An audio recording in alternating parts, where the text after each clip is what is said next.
दोस्तों, स्वागत है एक बार फिर से मेरे YouTube वीडियो में हॉरर पॉडकास्ट के एक नए एपिसोड में। मेरा नाम है टीजे और आज मैं आपको सुनाने वाला हूं जंगल की एक बेहद ही दिलचस्प कहानी। इस कहानी का क्लाइमैक्स आपको जरूर पसंद आएगा, इसलिए क्लाइमैक्स मिस मत कीजिएगा। चलिए कहानी शुरू करते हैं। यह कहानी सूरज है, जो उत्तराखंड के एक छोटे से गांव का लड़का था। कहानी एक ऐसे क्रिएचर के बारे में है जिसके बारे में बहुत कम लोगों ने सुना है, मगर दशकों पहले पहाड़ों में छोटे बच्चों को डराने के लिए दादी नानी इसी की कहानियां सुनाया करते थे। कहानी दिलचस्प है, इसलिए कहानी को आखिर तक जरूर सुनना। यह बात 1970 के दशक की है। सूरज अपने माँ बाप का इकलौता बच्चा था। घर में उसकी दादी थी, जो उसी के साथ उसके कमरे में सोती थी और सूरज को समझाती रहती थी कि बेवजह जंगल में जाना ठीक नहीं। जंगल भयानक है और जंगल में सिर्फ शेर या चीता नहीं, बल्कि कुछ और भी है जो तुम्हें शेर चीते से भी बुरी मौत दे सकता है। मगर सूरज की उम्र ऐसी थी जहां पर लड़कों को कोई भी रोक टोक पसंद नहीं आती। उस उम्र के बच्चे वही करते हैं जो करने से उन्हें मना किया जाता है। घटना के वक्त सूरज की उम्र करीब 15 साल थी। सूरज एक गरीब परिवार से था, जिसके पिता एक मामूली मजदूर थे। मां ने घर पर गाय भैंस पाल रखी थी, जिनका थोड़ा दूध बेचकर थोड़ी सी आमदनी हो जाती थी। सूरज सुबह स्कूल चला जाता था और दोपहर में घर वापस आकर गाय बैल बकरियों को जंगल में घास चराने के लिए ले जाता था और शाम को ही वापस आता था। ऐसे ही एक दिन उसके स्कूल की छुट्टी थी, तो सूरज सुबह सवेरे ही गाय बैल लेकर अपने घर के पीछे के जंगल में चला गया। उनके घर के पीछे से ही एक घना जंगल शुरू हो जाता था।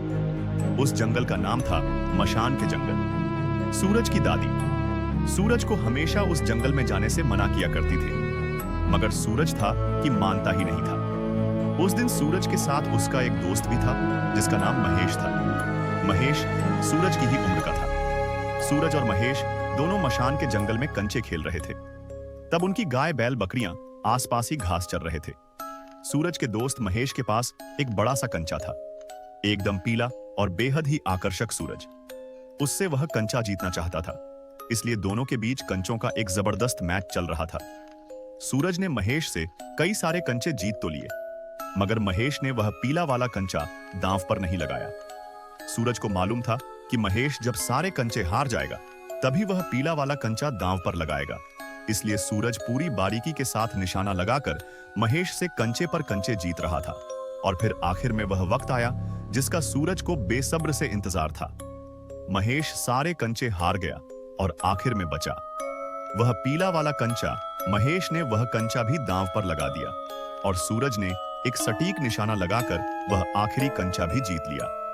महेश उस दिन बुरी तरह से हारा था, इसलिए वह सूरज से ईर्ष्या करने लगा और इसी के चलते महेश ने सूरज की कंचों वाली थैली पर लात मार दी, जिससे कंचे की थैली फट गई और उसमें से कंचे निकलकर इधर उधर बिखर गए और कुछ कंचे ढलान की वजह से पहाड़ी से नीचे की तरफ लुढ़क लगे। सूरज उन कंचों के पीछे भागा। उसने कई सारे कंचे वापस बटोर भी लिए, मगर वह कुछ कंचों को बचा नहीं पाया। सूरज ने सभी कंचों को वापस से गिना। उसमें से कुछ कंचे गायब थे और उसका फेंक कंचा, वही पीला और आकर्षक कंचा भी गायब था। सूरज ने महेश को धक्का देकर कहा, अब तू ही ढूंढ के ला, वह कंचा नहीं तो कभी बात मत करना मुझसे। महेश ने पहाड़ी से नीचे एक गड्ढे की तरफ इशारा करते हुए सूरज से कहा, वह पीला कंचा कुछ और कंचों के साथ उस गड्ढे में गिरा है, वहां जा और खुद जाकर निकाल ले, मैं तेरा नौकर नहीं हूं। इतना कहकर महेश अपनी गाय बकरियां लेकर वहां से चला गया। अब उस जंगल में सूरज एकदम अकेला था। उसकी गाय और बैल भी आसपास ही घास चर रहे थे। सूरज को कैसे भी करके वह पीला वाला कंचा वापस चाहिए था, इसलिए वह संभल संभल कर पहाड़ी से नीचे की तरफ जाने लगा। मगर नीचे उतरते वक्त उसका पैर फिसला और वह लुढ़क हुआ पहाड़ी से नीचे गिरने लगा। लुढ़कते लुढ़कते वह उसी गड्ढे में जा गिरा जिसमें महेश ने बताया था कि वह पीला वाला कंचा गिरा है। उस गड्ढे में गिरकर सूरज का सिर किसी चीज से बहुत जोर से टकराया, जिसकी वजह से उसकी आंखों के आगे अंधेरा छाने लगा और फिर सूरज बेहोश हो गया। जब उसे होश आया, उसने देखा शाम हो चुकी थी, यानी सूरज कई घंटों से उसी गड्ढे में बेहोश पड़ा था और इन घंटों में उसे ढूंढने के लिए कोई भी नहीं आया था। सूरज रोने लगा। उसने महेश को आवाज दी। वह काफी देर तक उस गड्ढे से बाहर निकलने की कोशिश करता रहा, मगर वह बार बार उस गड्ढे से बाहर निकलने में विफल होता रहा। तभी उसे उस गड्ढे के बाहर से किसी के कदमों की आवाज सुनाई दी। वो कदमों की आवाज अजीब थी। लग तो रहा था जैसे कोई जा रहा है, मगर बहुत धीरे धीरे वह एक कदम रखता, फिर थोड़ा रुकता, फिर दूसरा कदम रखता, फिर थोड़ा रुककर वह तीसरा कदम रखता।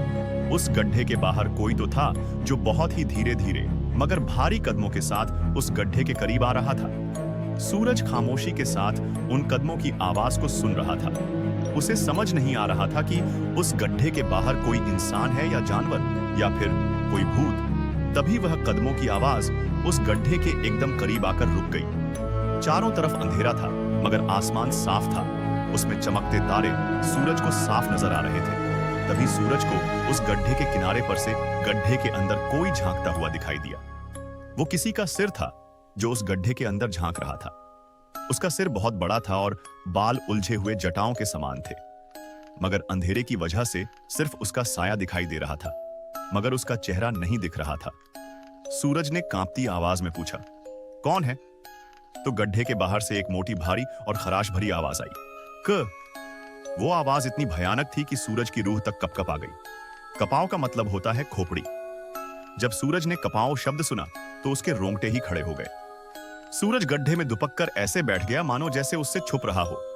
मगर तभी कपाव बोला, छुप क्यों रहा है? बाहर नहीं आना है क्या? सूरज खामोशी के साथ दुबका रहा तो बाहर खड़ा कपाव वहां से पीछे हट गया। अब गड्ढे के बाहर उसका सिर दिखाई नहीं दे रहा था, मगर उसके कदमों की आवाज भी सुनाई नहीं दे रहे थे। सूरज समझ गया था कि कपाव हो ना हो उस गड्ढे के आसपास ही है। सूरज ने कपाव के बारे में दंत कथाएं सुन रखी थी जो कि उसकी दादी सुनाया करती थी। कपाव एक बहुत ही डरावना जीव होता है, या कह लो कि दैत्य होता है, जो पहाड़ों के घने जंगलों में रहता है।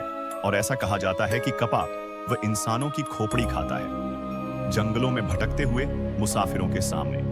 अगर कपाव आ गया तो समझो कि उन मुसाफिरों की मौत पक्की है।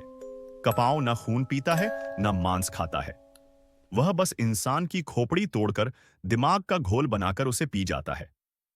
वह इंसानों का शिकार करने के लिए गांव या शहरों में नहीं जाता, क्योंकि कपाव बहुत आलसी होता है। वह बस उन्हीं को मारता है जो उसके इलाके में या फिर उसके रास्ते में आ जाते। कपाव एक अजीब जीव है जिसका शरीर किसी बैल के समान होता है, मगर सिर और हाथ किसी मनुष्य के समान वह 2 पैरों पर चलता है। उसका शरीर भारी भरकम होता है, जिस वजह से वह कम ही भागता है। मगर एक बार अगर उसकी नजर किसी इंसान पर पड़ जाए तो फिर वह उस इंसान को अपने चंगुल से निकलने नहीं देता। उस इंसान सांड की मौत पक्की होती है। यह सिर्फ एक कहानी है। ऐसा सूरज को लगता था एक ऐसी मनगढ़ंतड़ा के लिए बनाई गई थी, ताकि बच्चे स्कूल गोल मार के या फिर ऐसे ही जंगलों में ना फिरे। सूरज या दूसरे किसी बच्चों ने इस तरह का कोई जीव ना कभी सुना था ना ही देखा था। इसलिए बच्चों को कपाव सिर्फ एक दंत कथा ही लगती थी। और फिर सभी जंगलों में गाय बैल बकरियां चराने के लिए जाया करते ही थे। और इस दौरान कभी किसी जंगल में कोई खतरा नहीं दिखा तो डरने वाली कोई बात नहीं थी। लेकिन आज सूरज का सामना कपाव से हो ही गया, जिसकी उसे उम्मीद भी नहीं थी। सूरज सांस रोके चुपचाप उस गड्ढे में बैठा रहा। उसे लग रहा था कि वह सुबह होने तक उस गड्ढे में छुपा रहे, मगर सुबह होने में अभी पूरे 8 घंटे बाकी थे। तभी उस गड्ढे के बाहर से किसी जानवर के चिढ़ने की आवाज आई। वह आवाज कुछ किसी सांड के जैसी थी, मगर उस दहाड़ में ऐसी आवाजें भी थी जैसे कई सारे लोग दर्द में चीख रहे हैं। वह आवाज पूरे जंगल में गूंज उठी। उस दहा के साथ ही आसपास के पेड़ थर्रा उठे और उनमें से सूखे पत्ते नीचे बरसने लगे। 15 साल का सूरज डर के मारे थर-थर कांप रहा था। एक पल के लिए सूरज ने सोचा कि सिर किसी पत्थर में पटक कर बेहोश हो जाऊं, मगर उसकी हिम्मत नहीं हुई। उसे नहीं मालूम था कि कितनी जोर से सिर पटकना होगा कि सिर्फ बेहोश हो। मरे नहीं तभी उस गड्ढे के बाहर से ऐसी आवाज आने लगी जैसे कोई बैल अपने खुर से जमीन की मिट्टी उधेड़ रहा हो, और इसी के साथ उस गड्ढे में मिट्टी और पत्थर गिरने लगे। वह पत्थर सूरज को लगने लगे। सूरज खुद को बचाने की कोशिश करने लगा, मगर वह उस गड्ढे के अंदर फंसा हुआ था। हर पत्थर उसी के ऊपर आकर गिर रहा था। बाहर कपाव यह सब इसलिए कर रहा था ताकि सूरज उस गड्ढे से बाहर निकले और कपाव उस पर हमला करके उसका सिर उखाड़कर उसके भेजे का घोल बनाकर पी जाए। सूरज के पास अब कोई चारा नहीं बचा था। अब उसे गड्ढे से बाहर निकलना ही था, नहीं तो गड्ढे में गिरते कंकड़ पत्थर उसे उस गड्ढे में ही दफन कर देते। मजबूरन सूरज उस गड्ढे से बाहर निकलने की कोशिश करने लगा। वह उस गड्ढे की दीवारों को अपने हाथों से टटोलने लगा। तब उसे उसके हाथों में कुछ जड़ें महसूस हुई। उसने उन जड़ों को कसकर पकड़ा और पूरी जान लगाकर वह उस गड्ढे से बाहर निकल गया। मगर बाहर निकलकर उसने जो देखा वह देखकर उसके होश ही उड़ गए। उस गड्ढे के बाहर एक लाश पड़ी हुई थी जिसका सिर नहीं था। अरे की वजह से समझ नहीं आ रहा था कि वह किसकी लाश थी, मगर कपाव ने किसी को तो मार डाला था और उसका सिर खा गया था। सूरज ने पलटकर उस तरफ देखा जिधर से मिट्टी पत्थर उस गड्ढे में गिर रहे थे। अब मिट्टी पत्थर तो गिरना बंद हो गया, मगर अंधेरे की वजह से आसपास कुछ भी साफ नहीं दिखाई दे रहा था और ना ही आसपास कुछ सुनाई दे रहा था। सुनसान जंगल, चारों तरफ अंधेरा और पैरों के पास किसी की सिर कटी लाश। ऐसे डरावने माहौल में अच्छे अच्छों के फक्ते उड़ जाएं, लेकिन 15 साल का सूरज अपने होश संभाले खड़ा था। उसे पूरा यकीन था कि कपाव वहीं आसपास ही है, बस अंधेरे की वजह से दिख नहीं रहा। वह यह भी अच्छी तरह जानता था कि कपाव की नजर उस पर ही होगी। तभी सूरज को कुछ दिखा, कुछ बड़ा सा ऊंचा सा चट्टान के माफिक, और वह चट्टान वहां पर पहले नहीं था। तभी सूरज को अपने पैरों पर कुछ सरसराहट सुनाई पड़ी। उसने पैरों की तरफ देखा तो उसे महसूस हुआ जैसे उसके पैरों के पास कुछ तो सरक रहा है। अंधेरा था और सूरज के पास रोशनी का कोई साधन नहीं था। इसी वजह से उसे पता नहीं चला कि वो क्या है।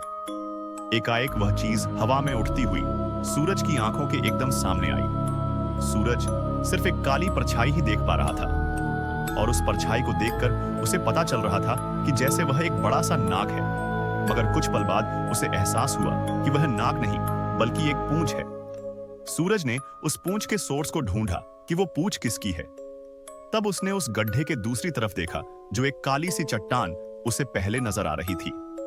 वह चट्टान एकदम से खड़ी हुई और अब वह अपने असली आकार में दिखने लगी। उसका आकार एक बड़े से सांड के जैसा था जो 2 पैरों पर खड़ा था। उसका सिर, उसके कंधे और दोनों हाथ इंसान के समान थे। बाकी का धड़ सांड के जैसा। वो कपाव था। कपाव जोर से चिंघड़ा।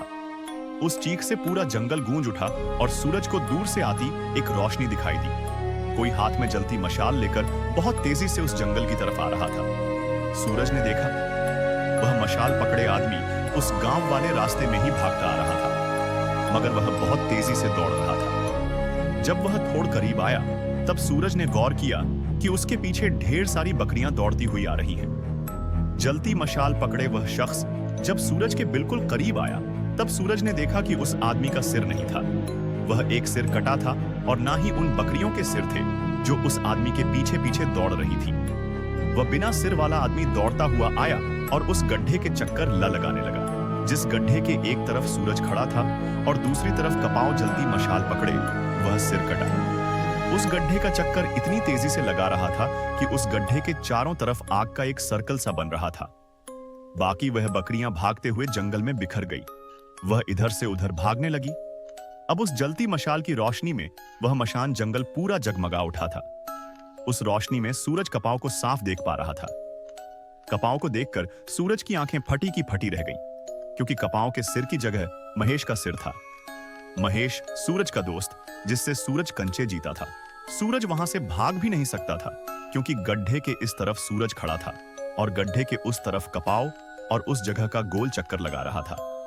वो से कटा इंसान जिसके हाथ में मशाल थी, वह दृश्य इतना भयानक था कि सूरज का दिल किया कि वह वापस उस गड्ढे में छलांग मारकर छुप जाए, फिर चाहे मिट्टी पत्थर से ही दबकर क्यों ना मर जाए। मगर तभी सामने खड़े कपाव ने ऐसी हरकत की कि सूरज की सांसें उसके हलक में ही फंस कर रह गई। कपाव ने अपने दुम से सूरज को ऐसे जकड़ लिया जैसे कोई बड़ा अजगर अपने शिकार को जकड़ है। अपने दुम से पकड़कर कपाव ने सूरज को हवा में उठा लिया और किसी पागल सांड की तरह वह उस जगह से भागता हुआ जंगल के और अंदर जाने लगा। उसके पीछे पीछे सूरज हवा में उड़ता हुआ जा रहा था, बिल्कुल किसी पतंग की तरह, और उसके पीछे ढेर सारी सिरकटी बकरियां भी दौड़ती हुई आ रही थी। वो सिर कटा आदमी जिसके हाथ में जलती मशाल थी, वह भी पूरी रफ्तार से कपाव के बगल में ही दौड़ रहा था, मानो जैसे उस अंधेरे में वह कपाव को रास्ता दिखा रहा हो। सूरज कपाव की दुम से लिपटा हुआ ऊपर हवा में से सब कुछ देख रहा था। उसके लिए वह सारे नजारे किसी बुरे सपने के समान थे। कपाव सूरज को अपनी पूंछ में बांधकर एक ऐसे जंगल में ले आया था जहां सूरज पहले कभी नहीं आया था। सूरज को मालूम तो था कि जंगल के बहुत भीतर कई ऊंची ऊंची पहाड़ियां हैं, मगर वह कभी जंगल के इतने भीतर नहीं आया था। आज उन सिर कटी बकरियों के साथ एक सिर कटे, मशालधारी आदमी के साथ और सबसे भयानक कपाव के साथ सूरज उस जगह में आ पहुंचा था। कपाव एक ऊंचे पहाड़ के किनारे पर आकर खड़ा हुआ और उस पहाड़ से दूर दूर कई ऊंची ऊंची पहाड़ियां थी। बादलों से भी ऊंची पहाड़ियां नीचे देखने पर गहरी खाई नजर आ रही थी। काली गहरी खाई कपाव कुछ इस तरह खड़ा था मानो जैसे वह उस पहाड़ी से छलांग मारकर वह दूर दिख रही पहाड़ियों पर कूदने वाला हो। सूरज समझ चुका था कि क्या होने वाला है। तभी कपाव जोर से चिढ़ा और एक एक करके सिर कटी बकरियां लंबी लंबी छलांग मार के सामने की पहाड़ी पर कूदने लगी, मगर सभी उस पहाड़ी तक नहीं पहुंच सकी और पहाड़ी से टकराकर नीचे खाई में गिरने लगी। एक एक करके सारी बकरियां उस खाई में गिरकर गायब हो गई। इस पहाड़ी के किनारे पर कपाव था। उसकी दुम में लिपटा हुआ सूरज था और हाथ में जलती मशाल था। मैं वह सिर कटा था। कपाव ने सिर कटे की तरफ देखा और जोर से चिंघड़ा। अब बारी थी उस सिर कटे की। वह सिर कटा तेज था, फुर्तीला था, इसलिए वह किसी पिस्सू की तरह जोर से उछला और इस पहाड़ी से दूर उस पहाड़ी पर पहुंच गया। अब बारी थी कपाव की। सूरज दूर उस पहाड़ी के ऊपर उस सिर कटे को देख पा रहा था, क्योंकि उसके हाथ में जलती मशाल चमक रही थी। कपाव उस अंधेरे में देख पा रहा था कि उसे कहां पर कूदना है। उसे ठीक उसी जगह में कूदना था जिस जगह पर वह मशाल जल रही थी। कपाव ने किसी सांड की तरह अपने पैरों को जमीन में पटका और फिर उसने एक लंबी छलांग मारी। बस यहां से सूरज की आंखों के सामने सारे दृश्य स्लो मोशन में चलने लगे। सूरज कपाव की दुम में लिपटा हुआ, हवा में लहराता हुआ कपाव के पीछे पीछे इस पहाड़ी से उस पहाड़ी में पहुंचने ही वाला था कि बीच हवा में वह कपाव की पूंछ के पकड़ से छूट गया और खाई में गिरने लगा। कपाव तो दूसरी पहाड़ी पर पहुंच गया, मगर सूरज खाई में गिरता चला गया। सूरज उस अंधेरी खाई में गिरता ही जा रहा था। वह जानता था कि जमीन में पहुंचते ही उसके शरीर के थड़े होने वाले हैं, मगर काफी समय बीत गया। वो उस खाई में बस गिरता ही जा रहा था, मगर वह अभी तक जमीन तक नहीं पहुंचा था। सूरज का सिर चकराने लगा, उसकी आंखों के आगे अंधेरा छाने लगा और फिर देखते ही देखते वह बेहोश हो गया। फिर जब उसे होश आया, उसने देखा कि वह उसी गड्ढे में फंसा हुआ था और अभी उजाला हो रहा था। यानी सूरज के साथ जो कुछ भी हो रहा था वह एक बुरा सपना था। यह जानकर सूरज की जान में जान आई। सूरज की सांसें चढ़ी हुई थीं। वह पसीना पसीना हो रखा था, मगर वह खुश था कि वह उस बुरे सपने से बाहर निकल आया। सूरज जब गड्ढे में गिरा था तब उसके सिर में चोट लग गई थी। वह बेहोश हो गया था। बस तभी से वह एक भयानक सपनों की दुनिया में खो गया था। यह वो दुनिया थी जो सूरज की दादी ने कहानियों में उसे सुनाई थी। वही बातें उसके दिमाग के किसी कोने में दबी बैठी थी और सिर में चोट लगने के बाद उसे वह सारी बातें सपने के रूप में दिखाई देने लगी थी। खैर, अब सब ठीक था। सूरज ने अपने भगवान को याद करके धन्यवाद किया और उस गड्ढे से बाहर निकलने की कोशिश करने लगा, मगर तभी उसने उस गड्ढे के बाहर किसी का सिर देखा। वो महेश था, जो गड्ढे के बाहर लेटकर गड्ढे में झांक रहा था। सूरज को सिर्फ उसका सिर और उसकी आंखें दिखाई दे रही थी, उसका आधा चेहरा नहीं दिख रहा था। सूरज ने महेश से कहा, महेश, ओ महेश, मुझे गड्ढे से बाहर निकाल, जल्दी। मगर महेश ने कोई जवाब नहीं दिया। सूरज ने फिर कहा, अबे महेश, ऐसे क्या घूरे जा रहा है? मुझे बाहर निकाल यहां से, मैं तुझे तेरे कंचे वापस कर दूंगा। यह सुनकर महेश की आंखें बड़ी हो गईं, मगर वह फिर भी कुछ नहीं बोला। सूरज ने फिर कहा, हां, सच कह रहा हूं, अब बाहर निकाल, मुझे देख। बाहर कोई रस्सी या लकड़ी पड़ी है तो उसे लेकर मेरी तरफ बढ़ा, मैं उसे पकड़कर बाहर निकल आऊंगा। जल्दी कर, फिर अंधेरा हो जाएगा और घर में ईजा बाबू इंतजार कर रहे होंगे। मगर महेश ने कोई प्रतिक्रिया नहीं दी और वहां से खिसक कर पीछे हट गया। अब महेश का सिर दिखाई नहीं दे रहा था। सूरज ने महेश को कई बार आवाजें दी, उसे उसके कंचे वापस देने का वादा भी किया। उसे उसके कंचे वापस करने के साथ उसने यह भी कहा कि वह उसे अपने कंचे भी दे देगा, मगर महेश ने कोई जवाब नहीं दिया। तब सूरज ने उस गड्ढे में इधर उधर देखा। तब उसे उस गड्ढे की दीवारों पर कुछ जड़ें नजर आई जो आसपास के पेड़ों की जड़ें थी। सूरज ने उन्हीं जड़ों को पकड़कर गड्ढे से बाहर निकलने की कोशिश की और वह उस गड्ढे से बाहर निकलने में कामयाब भी हो गया। मगर बाहर निकलते ही जो उसने देखा वह देखकर उसकी आंखें फटी की फटी रह गई। बांह जमीन पर महेश का कटा हुआ सिर पड़ा था और वहीं पास ही उसका धड़ गिरा पड़ा था। तभी दूर से सूरज को वही दहाड़ सुनाई दी जो उसने अपने सपने में सुनी थी। उस दहाड़ को सुनकर सूरज का पूरा शरीर ही थर्रा उठा। सूरज गांव की तरफ भागने लगा। तभी उसे अपने पीछे किसी भारी भरकम जानवर के भागते कदमों की आवाज सुनाई देने लगी। सूरज बिना पीछे मुड़े गांव की तरफ भागता रहा। तभी उसकी गर्दन पर कोई रस्सी जैसी चीज आकर लिपट गई। सूरज ने देखा वह कपाओ की पूंछ थी। सूरज फिर भी भागता रहा और भागते भागते सूरज जमीन में गिर गया। सूरज का सिर उसके धड़ पर नहीं था। कपाओ सूरज का सिर उसके धड़ से उखाड़कर अपने साथ ले गया था। यह कहानी दो दोस्तों की है जिनका नाम प्रेम और राकेश था। दोनों महाराष्ट्र के गांव में रहते थे।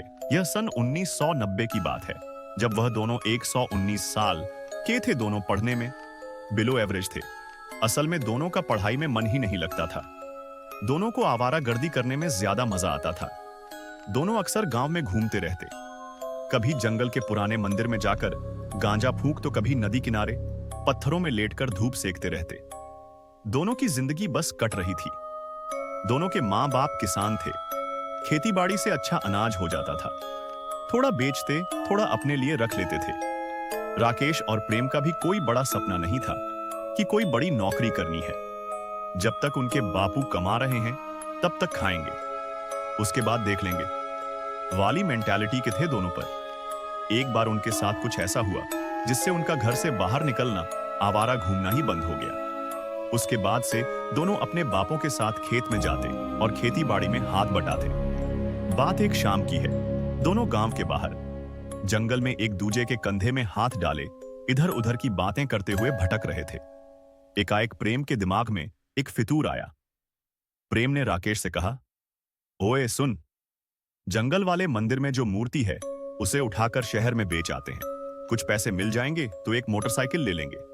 मोटरसाइकिल की बात सुनकर राकेश के मन में भी लालच आ गया, पर मंदिर से मूर्ति चुराने की बात उसे थोड़ी गलत लगी। उसने कहा, अरे नहीं यार, भगवान की मूर्ति चुराने से पाप लगेगा। बोला, अबे सुनना, वो किसकी मूर्ति है किसी को नहीं मालूम। वह कौन से भगवान है तुझे मालूम है?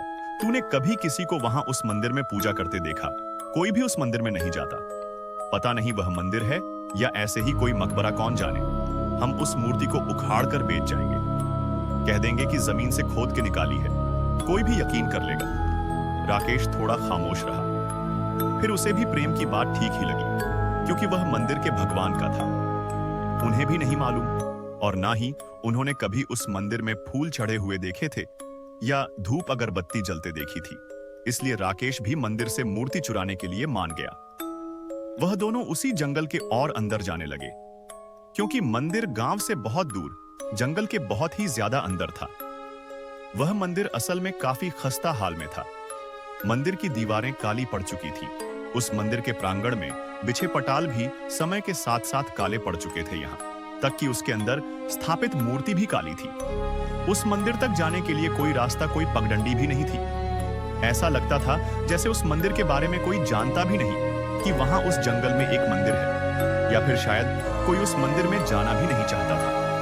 शायद वह मंदिर शापित था, कुछ भी हो सकता है। मगर प्रेम और राकेश का दिमाग हमेशा उठपटांग कामों के लिए उत्साहित रहता था।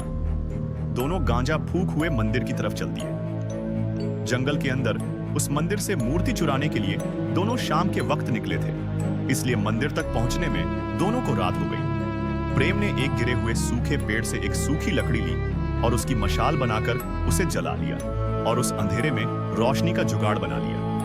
दोनों मंदिर के सामने पहुंचे तो उन्हें थोड़ा अजीब लगा, क्योंकि मंदिर काफी बदला बदला सा लग रहा था। प्रेम ने राकेश से कहा, यार हम सही जगह में आए हैं ना?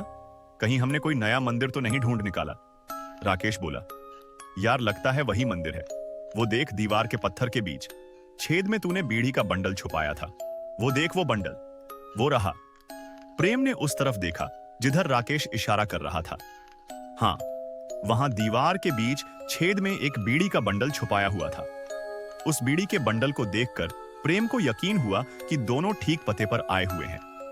दोनों मंदिर के प्रांगण में दाखिल हुए तो देखा प्रांगण के बीच हवन कुंड में बुझी हुई लकड़ियां रखी हुई थी, जिनमें से धुआं उठ रहा था। आसपास से ऐसी गंध आ रही थी जैसे बाल जल रहे हों या मांस जल रहा हो। दो मंदिर के अंदर से मूर्ति चुराने के मकसद से उस जगह पर गए जहां पर मूर्ति रखी हुई थी, मगर वहां पर पहुंचकर दोनों ने देखा मंदिर कक्ष में से मूर्ति गायब थी। दोनों ने एक दूजे का मुंह देखा। दोनों के ही मुखमंडल पर हैरानी के भाव थे। तभी उन दोनों को मंदिर के बाहर से किसी के चलने की आवाज आई, मानो जैसे कोई लकड़ी के खड़ाऊ पहनकर मंदिर के प्रांग में चल रहा हो। प्रेम और राकेश दोनों मंदिर कक्ष के अंदर छुपकर बाहर देखने लगे। उन्होंने देखा कि कोई चलता हुआ मंदिर के प्रांगण के बीच में, जहां पर हवन कुंड से धुआं उठ रहा था, वहां पर आकर खड़ा हो गया और मंदिर के कक्ष के अंदर देखने लगा। जहां प्रेम और राकेश छुपे हुए थे, वह दोनों भी दीवार के ओट से एकाएक आंख बाहर निकाल के मंदिर प्रांगण में ही देख रहे थे। मगर कुंड में से उठते हुए धुएं के बीच खड़े उस शख्स को वह साफ साफ नहीं देख पा रहे थे, पर इतना पता चल रहा था कि कोई खड़ा है, एकदम स्थिर, बिल्कुल किसी मूर्ति के समान। तभी धुएं के बीच खड़ा वह शख्स फिर से चलने लगा। चलते हुए वह मंदिर कक्ष का चक्कर लगाने लगा। वह जिधर जिधर जाता हवन कुंड का धुआं उसके पीछे पीछे जा रहा था, जिससे उस आदमी की छवि पूरी तरह से दिखाई नहीं दे रही थी। ऐसा लग रहा था जैसे वह जानबूझकर धुएं को अपने साथ लेकर चल रहा है ताकि कोई उसे पहचान ना पाए। वह शख्स चलता हुआ मंदिर कक्ष के पीछे चला गया। प्रेम और राकेश दोनों मंदिर कक्ष के बाहर निकल आए और दबे कदम मंदिर कक्ष के पीछे झांकने लगे, मगर उन्हें कोई दिखाई नहीं दिया। पर खड़ाऊ पहने कदमों की आवाज उन्हें सुनाई पड़ रही थी। दोनों उस आवाज का पीछा करते रहे, मगर उन्हें कोई भी दिखाई नहीं दिया। राकेश ने प्रेम के कान में कहा, ओए, एक काम करते हैं, छुप जाते हैं। जब वह यहां पर आएगा तब उसके ऊपर कूदकर उसको धर्द पोंछेंगे। ऐसा कहकर प्रेम और राकेश दोनों एक अंधेरे कोने में उगी हुई कुछ झाड़ियों में जाकर छुप गए। तभी उन्हें एक हंसी सुनाई दी। वह किसी औरत की हंसी थी। दोनों उस हंसी को सुनकर एकदम से डर गए, क्योंकि वह हंसी की आवाज एकदम उनके सामने से आई थी, मगर सामने कोई नहीं था। प्रेम और राकेश की मशाल तो बहुत पहले ही बुझ गई थी। राकेश ने घबराते हुए प्रेम से कहा, ओए सुन यार, चलते हैं यहां से, मुझे कुछ ठीक नहीं लग रहा। प्रेम बोला, ओए पागल है क्या, कम से कम देख तो लेते हैं कि यहां पर हो क्या रहा है। कोई आदमी किसी औरत को लेके यहां कुछ तो कांड कर रहा है, मूर्ति भी गायब है, हमें पता करना होगा कि माजरा क्या है। तभी मंदिर के प्रांगण से किसी के भागते कदमों की आवाज आई। उस आवाज के साथ पायल की छमछम भी सुनाई दे रही थी। प्रेम धीमे से फुसफुस, आया है यहां, पक्का कोई रंगरलिया मना रहा है। राकेश बोला, छोड़ ना भाई, चल दीवार फांद कर यहां से भाग जाते हैं। प्रेम बोला, अबे तू चुप कर, डरपोक साला। इतना कहकर प्रेम दब्बे कदम झाड़ियों से बाहर निकला और मंदिर कक्ष के पीछे से मंदिर के प्रांगण में झांकने लगा। और जो उसने देखा वह देखकर उसकी आंखें फटी की फटी रह गई। उसने देखा एक औरत का धड़ हवन कुंड से निकल रहे धुएं के बीच डांस कर रहा था और उसका सिर हवन कुंड के चक्कर लगा रहा था। वहीं पास ही एक मूर्ति खड़ी थी। वो वही मूर्ति थी जिसे चुराने वो वहां उस मंदिर में आए हुए थे। वो सिर कटी औरत किसी नर्तकी की तरह एकदम सटीक डांस कर रही थी और उसका सिर हवन कुंड के गोल गोल चक्कर काट रहा था। प्रेम ने इशारे से राकेश को झाड़ी से बाहर बुलाया। राकेश भी दबे कदम मंदिर कक्ष की दीवार के पीछे आया और उस तरफ देखने लगा जिधर प्रेम देख रहा था। वह दृश्य देखकर राकेश के पैर कांपने लगे। डर के मारे उसकी आंखें बड़ी होती गई। तभी अचानक एकाएक उस हवन कुंड के चक्कर लगाता उस औरत का कटा हुआ सिर एकदम से रुक गया और मंदिर कक्ष के पीछे छुपे हुए प्रेम और राकेश को देखने लगा। कटे हुए सिर के थमते ही उस मूर्ति का भी सिर घूमा और राकेश और प्रेम की तरफ देखने लगा। बस तभी उस औरत का धड़ राकेश और प्रेम की तरफ दौड़ा, इतनी तेजी से कि राकेश और प्रेम को संभलने का मौका ही नहीं मिला। वह दोनों हड़बड़ाकर जमीन में गिर गए।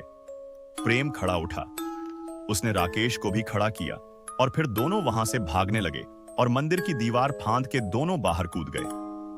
उसके बाद दोनों जंगल से बाहर की तरफ भागने लगे। चारों तरफ घना जंगल था और घुप अंधेरा। उन्हें मालूम नहीं था कि वह कहां भाग रहे हैं, बस वह उस मंदिर से दूर भाग रहे थे। जब वह दोनों भाग रहे थे तब उनके पीछे वह सरकटी औरत भी भागते उनका पीछा कर रही थी। राकेश और प्रेम बेतहाशा भागते रहे। भागते भागते वह दोनों जंगल के और अंदर पहुंच गए। अंधेरे में उन्हें पता ही नहीं चला कि वह जंगल से बाहर नहीं जा रहे बल्कि अंदर जा रहे थे, मगर फिर भी वह भागते रहे। भागते भागते वह उस जंगल के अंदर एक और गांव में पहुंच गए। दोनों ने पलटकर पीछे देखा। उनके पीछे अब वह औरत नहीं थी, मगर दूर कुछ पेड़ों की झुरमुट में उन्हें कोई खड़ा दिखाई दिया। प्रेम ने हां फते हुए राकेश से कहा, वो देख, वो पेड़ों के पास वो खड़ा है। वही मूर्ति जिसे हम चुराने आए थे, वो वहां पर खड़ी होकर हमें देख रही है। राकेश, वो हमें नहीं छोड़ेगा, वो हमें मार डालेगा। राकेश बोला, हाँ चल चल, यहां से भागते हैं, उस गांव से मदद मांगते हैं। वह गांव उनका गांव नहीं था, वह एक दूसरा गांव था जिसके बारे में उन्हें अभी तक मालूम भी नहीं था कि वह गांव वहां उस जंगल में एग्जिस्ट भी करता है। गांव छोटा सा था, वहां ज्यादा घर नहीं थे, मगर पूरे गांव के लोग अब तक सो चुके थे। राकेश और प्रेम भागते हुए एक घर के दरवाजे पर पहुंचे और जोर जोर से दरवाजा खटखटाने लगे। तब एक बुढ़िया ने दरवाजा खोला। राकेश और प्रेम हाफ हुए बोले, मम्मा, अम्मा, हमें अंदर आने दो, वरना वह हमें मार डालेगा। अम्मा ने दरवाजे से सिर बाहर निकालकर जंगल की तरफ देखा और बिना कुछ बोले उन दोनों को अंदर आने का इशारा किया। राकेश और प्रेम दोनों उस घर के अंदर घुस गए। वो बुढ़िया उस घर में अकेली थी। वह धीमे धीमे कदमों से कमरे के कोने में रखे पानी के मटके के पास गई और एक लोटा पानी ले आई। प्रेम और राकेश ने पानी पिया और एक कोने में दीवार से पीठ सटाकर जमीन में बैठ गए। दोनों के मुखमंडल पर खौफ के भाव मंडरा रहे थे। बुढ़िया ने कमरे में जलती लालटेन की लौ को बढ़ाया, जिससे कमरे में रोशनी तेज हो गई।